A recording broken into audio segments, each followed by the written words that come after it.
تو یہ تھا عقیقے اور قربانی کے سلسلے میں چند ضروری اور بنیادی باتیں. لاسٹ میں ایک سوال کا جواب دے کر کے بات ختم کرتا ہوں.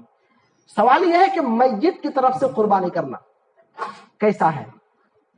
ابا کا انتقال ہو گیا، امی کی انتقال ہو گئی، یا اپنے دوسرے کوئی بھی انتقال ہو گیا رشتہ دار میں سے، تو ان کی طرف سے اگر کوئی زندہ بندہ قربانی کر رہا ہے تو صحیح ہے غلط؟ یاد رہے اس کی 3 شکلیں ہیں. میت کی طرف سے قربانی کرنے اور نہ کرنے کی 3 شکلیں ہیں. اس میں سے 2 شکل جائز ہے اور 1 شکل درست نہیں ہے.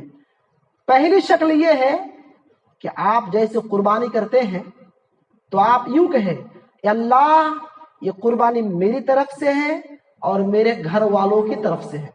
تو جیسا آپ یہ کہیں گے کہ میری طرف سے ہے اور میرے گھر والوں کی طرف سے ہے، تو آپ کے گھر والوں میں آپ کی والدہ جو انتقال کر چکی ہے وہ بھی شامل ہے، آپ کے والد جن کا انتقال ہو گیا وہ بھی شامل ہے. تو ان کو یہ نیکی ملے گی. جب آپ یوں کہیں گے یہ قربانی میری طرف سے بھی ہے اور میرے گھر والوں کی طرف سے بھی ہے، تو پھر یہ درست ہے، یہ ثواب ان کو بھی ملے گا. ٹھیک ہے، ایک قسم. دوسری شکل یہ ہے کہ مرنے والے شخص نے وصیت کی تھی، بیٹا اگر میں مر جاؤں تو میرے نام پہ قربانی کرنا. اب وصیت کس طرح کی تھی یہ دیکھا جائے گا کہ ایک ہی سال قربانی کرنے کے لیے کہا یا ہر سال قربانی کرنے کے لیے کہا. اگر باپ نے یہ کہا ہوگا اس سال قربانی کر دو گے بیٹا اگر میں قربانی نہ کر سکوں تو اب بیٹے پر واجب ہو جائے گا کہ باپ کی وصیت پر عمل کرتے ہوئے باپ کی طرف سے اللہ کے لیے قربانی پیش کرے، یہ وصیت پر عمل کرتے ہوئے. تو یہ 2 شکل ہے، یہ 2 شکل جائز ہے. تیسری شکل جو درست نہیں ہے وہ یہ ہے کہ صرف خالص میت کے نام پہ قربان کیا جائے، کہ پورا جانور میرے باپ کے نام پہ جو مر گئے ہیں، یا پورا جانور میری امی جن کا انتقال ہو گیا اس کے نام پہ میں کر رہا ہوں، تو یہ غلط ہو جائے گا. کیوں؟ اس لیے کہ حدیث میں ایسی کوئی بات صراحت کے ساتھ ثابت نہیں ہے. اب بتائیے اللہ کے رسول کے حیات ہی میں آپ کی بیوی خدیجہ رضی اللہ تعالیٰ عنہ کا انتقال ہو گیا تھا، آپ کی کئی بیٹیوں کا انتقال ہو گیا تھا، لیکن آپ نے کبھی بھی اپنے بیٹوں کی طرف سے یا اپنی بیوی کی طرف سے یا اپنی بیٹیوں کی طرف سے آپ نے قربانی نہیں کی، مستقل قربانی نہیں کی. ہاں اللہ کے رسول نے ضرور کہا اللہم تقبل من محمد و آل محمد ومن امت محمد، یا اللہ اس قربانی کو میری طرف سے، میرے گھر والوں کی طرف سے اور میری تمام امت کی طرف سے قبول فرما. آپ نے ضرور کہا، لیکن یہ نہیں کہا کہ میں اس قربانی کو اپنے فلاں بیٹے کے لیے کر رہا ہوں یا میری بیوی کے لیے کر رہا ہوں، ایسا آپ نے نہیں کہا. تو لہٰذا کیا معلوم ہوا؟ میت کی طرف سے قربانی کرنا مستقل خود اس کے نام پہ ایک جانور یا ایک حصہ، یہ صحیح نہیں ہوگا. تو سوال تھا میت کی طرف سے قربانی کرنا. جواب 2 جائز شکل ہے، 1 ممنوع ہے. جائز یہ ہے کہ زندوں کے ساتھ مردے کو ملا لیا جائے، ایک شکل. دوسری شکل یہ ہے وصیت پر عمل کرتے ہوئے قربانی کی جائے، یہ دونوں جائز ہے. منع یہ ہے کہ مستقل اس کے نام پہ قربانی کی جائے، یہ منع ہے. اس کے بعد ایک مسئلہ یہ ہے کہ کتنے لوگ شریک ہو سکتے ہیں قربانی کے جانور میں، کتنے لوگ شریک ہو سکتے ہیں؟ تو اگر بڑا جانور ہے تو اس میں 7 سے لے کر 10 تک، اونٹ میں 10، اور اونٹ سے چھوٹا جانور جو ہے اس میں 7، اور اس سے چھوٹا بکری ہے، کھسی ہے، دمبا ہے، بھیڑ ہے، اس میں 1 گھر والوں کے لیے کافی ہے. 1 بکری 1 گھر والوں کے لیے کافی ہے، ایک فیملی کے لیے کافی ہے.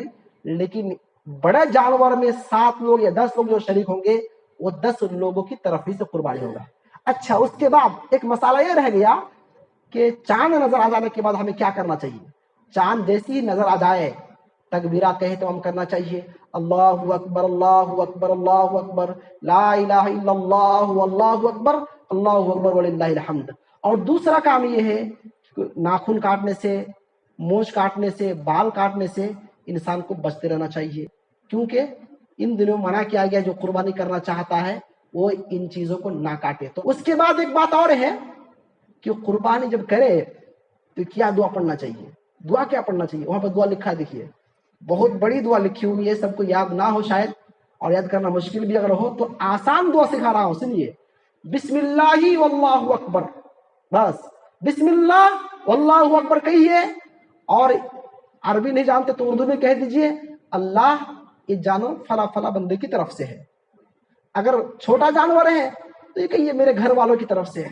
اور اگر بڑا جانور ہے تو اس میں نام لے لیجئے فلاں فلاں کا نام. لیکن اتنا اہتمام کے ساتھ کاغذ میں A4 سائز میں نام لکھو اور قرات کے ساتھ زور سے پڑھو, اتنا بھی گولو نہیں ہے, اتنا بھی گولو نہیں ہے. اور پھر وہاں پر اللہ اکبر زور سے پڑھنا, بلند آواز سے پڑھنا, جماعت کے ساتھ پڑھنا, یہ سب کے سب غیر شرعی کام ہے میرے پیارے بھائیوں. اللہ تعالیٰ سے دعا ہے اللہ تعالیٰ ہم کو نیک عمل اور نیک سمجھ کی توفیق دے. آمین.